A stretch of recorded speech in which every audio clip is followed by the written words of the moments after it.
नमस्कार बंधुरा श्रावणी रान्नाघरे आपनादेर सबाइके स्वागत जानिए आमी आबारो एकटा रान्नार भिडियो निये आपनादेर सामने चले एसेछि। आजकेर आमी आपनादेर कापली छोला दिए एकटा असाधारण रेसिपि बानिये देखाबो। आशा करी आपनादेर भालो लागबे। तार जोन्नो किन्तु आमार पुरो भिडियोटा आपनादेर देखते हबे और देखा शुरू करार आगे एकटा लाइक देबेन और सुंदर एकटा कमेंट करते किन्तु भूलबेन ना। ताहले चलुन এই কাবলি ছোলা দিয়ে আজকের কি বানাই সেটা আপনারা একবার দেখে নিন। কাবলি ছোলার এই রেসিপিটা বানানোর জন্য প্রথমে আমি দেখুন এখানে কাবলি ছোলা নিয়ে নিয়েছি আর এই ছোলাটা কিন্তু আমি এখানে 6 থেকে 7 ঘন্টা ভিজিয়ে রেখেছিলাম। খুব ভালোভাবে ভিজে গেছে। এবারে আমি এটাকে দেখুন আমি অন্যদিকে কিন্তু গ্যাসটা অন করে একটা প্রেসার কুকার বসিয়ে দিয়েছি। এবারে এই ছোলাগুলো প্রেসার কুকারের মধ্যে আমি দিয়ে দেব। দিয়ে প্রেসার কুকারে ছোলাটা একটু সেদ্ধ করে নেব। ছোলাগুলো আমি এখানে প্রেসার কুকারে দিয়ে দিয়েছি। এবারে আমি এর মধ্যে দিয়ে দেব জল। 1 বাটি জল দিলাম। দিয়ে এবারে প্রেসার কুকারে ছোলাটা খুব ভালোভাবে সেদ্ধ করে নেব যতক্ষণ না পর্যন্ত ছোলাটা খুব ভালোভাবে সিদ্ধ হয়ে যায়। কাবলি ছোলাগুলো আমি এখানে খুব ভালোভাবে সেদ্ধ করে নিয়েছি। সেদ্ধ করে এখানে রেখে দিয়েছি। আপনারা দেখুন এটা কিন্তু খুব ভালোভাবে সেদ্ধ হয়ে গেছে। আর অন্যদিকে কিন্তু আমি আবারও গ্যাসটা অন করে একটা কড়া বসিয়ে দিয়েছি। কড়ার মধ্যে দিয়েছি আমি 3 চামচ মতো সরষের তেল। রান্নাটা কিন্তু আমি এখানে সরষের তেলেই করব। আপনারা চাইলে কিন্তু এটা সাদা তেলেও করতে পারেন। তেলটা আমার এখানে গরম হয়ে গেছে। এবারে আমি এর মধ্যে প্রথমে দিয়ে দেব গোটা গরম মশলা। ফোড়নে আমি এখানে গোটা গরম মশলা দিলাম। গোটা গরম মশলা দিয়ে এবারে গরম মশলাটা একটু তেলের মধ্যে নাড়াচাড়া করে নেব। নাড়াচাড়া করে নিয়ে আমি এর মধ্যে দিয়ে দেব একটা আলু। একটা আলু আমি এখানে ছোট ছোট করে টুকরো করে রেখেছি। সেই আলুটা আমি তেলের মধ্যে দিয়ে দিলাম। আলুটা তেলের মধ্যে দিয়ে আমি একটু লাল করে ভেজে নেব। আমি কিন্তু এই রান্নাটা খুব কম মশলা দিয়ে করব আর নিরামিষভাবে করব, কিন্তু খেতে অসাধারণ হয়। এইভাবে একবার হলেও বাড়িতে বানিয়ে দেখতে পারেন। আলুটা দিয়ে এবারে আমি আলুটাকে প্রথমে একটু লাল করে ভেজে নেব।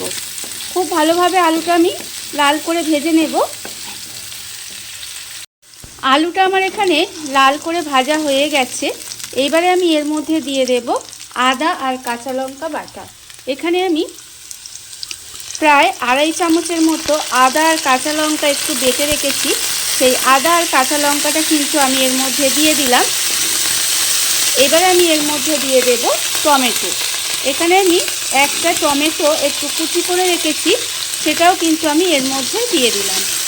দিয়ে এবারে খুব ভালোভাবে এটা একটু কষিয়ে নেব।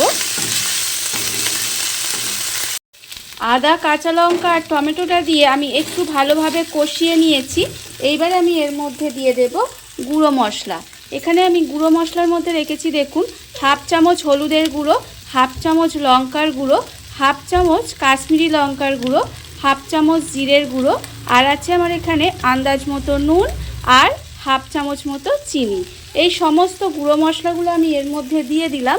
দিয়ে এবার আমি এর মধ্যে যে আদা কাঁচা লঙ্কাটা বেটে রেখেছিলাম সেই মশলাটা ধুয়ে এর মধ্যে আমি একটু জল দিয়ে দিলাম। যেহেতু আমি এখানে গুঁড়ো মশলা ব্যবহার করেছি তাই আমি এখানে একটু জল দিলাম, নাহলে মশলাটা পুড়ে যাবে। সেই জন্য জলটা দিয়ে এবার খুব ভালোভাবে মশলাটাকে কষিয়ে নিতে হবে। যতক্ষণ না পর্যন্ত মশলা থেকে তেলটা ছেড়ে দেয় ততক্ষণ পর্যন্ত খুব ভালোভাবে আমি এটাকে কষিয়ে নেব। মশলাটা আমার এখানে খুব ভালোভাবে কষানো হয়ে গেছে। দেখুন মশলা থেকে কিন্তু তেলটাও ছেড়ে দিয়েছে। ঠিক এই সময় আমি এর মধ্যে দিয়ে দেব যে কাবলি ছোলাটা আমি এখানে ভালোভাবে সেদ্ধ করে রেখেছিলাম, সেই ছোলাটা কিন্তু আমি এর মধ্যে দিয়ে দিলাম। দিয়ে ছোলাটাও কিন্তু খুব ভালোভাবে মশলার সঙ্গে মিশিয়ে নিতে হবে। মিশিয়ে একটু ভালোভাবে ছোলাটা দিয়েও কষিয়ে নেব।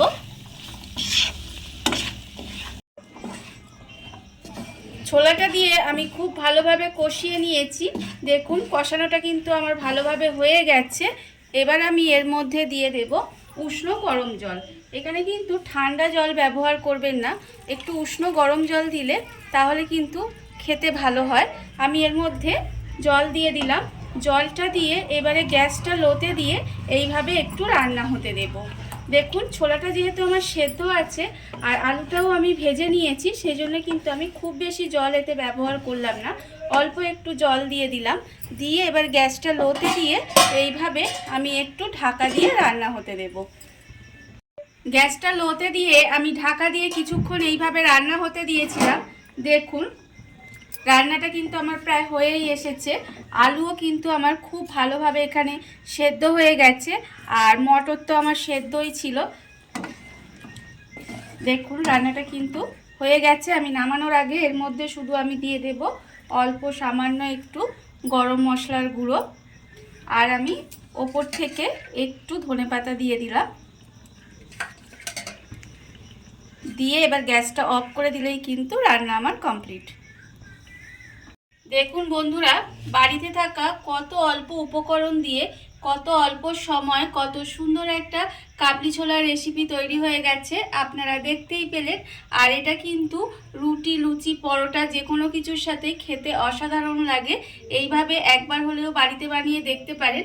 আর এই রেসিপিটা যদি আপনাদের ভালো লেগে থাকে, আপনারা যদি ফেসবুক থেকে দেখে থাকেন পেজটি ফলো করে দেওয়ার অনুরোধ রইল, আর যদি ইউটিউব থেকে দেখে থাকেন চ্যানেলটি সাবস্ক্রাইব করে নেওয়ার অনুরোধ রইল। তাহলে চলুন ভিডিওটা আমি এখানেই শেষ করছি। আপনারা সবাই ভালো থাকবেন, সুস্থ থাকবেন। আবারও হাজির হব নতুন কোনো রান্না নিয়ে।